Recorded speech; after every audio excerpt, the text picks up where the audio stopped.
প্রকৃতি আর ঐতিহ্যের এক অপূর্ব মিলন মেলা পীরচট্টলার এই পণ্যভূমি। সীতাকুণ্ডের সবুজ বনানী শেষ করে ঢাকা-চট্টগ্রাম মহাসড়কের ঠিক যে মোহনায় এসে আকাশছোঁয়া পাহাড় আর ব্যস্ত শহর এক বিন্দুতে মেশে, তাই আমাদের উত্তর চট্টগ্রামের প্রধান প্রবেশদ্বার সিটি গেট। কয়েক দশকের অসংখ্য স্মৃতি বুকে নিয়ে এই তরুণটি আজও দাঁড়িয়ে আছে পীরচট্টলার আতিথেয়তার প্রথম বার্তা নিয়ে। সীতাকুণ্ড পার হয়ে মহাসড়কের ঠিক শেষ প্রান্তে এর অবস্থান। এক পাশে পাহাড়ের সারি, অন্য পাশে ব্যস্ত নগরের হাতছানি। এখান থেকেই শুরু হয় পাহাড় ঘেরা জনপদের কর্মব্যস্ততা।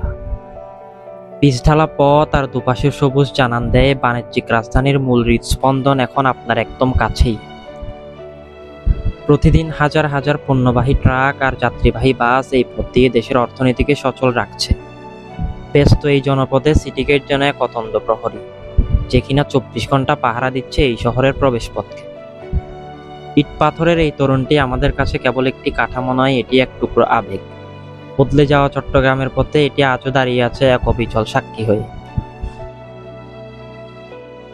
চট্টগ্রামের এমন আরো হাজারো গল্প আর ইতিহাস নিয়ে আসছি আমরা।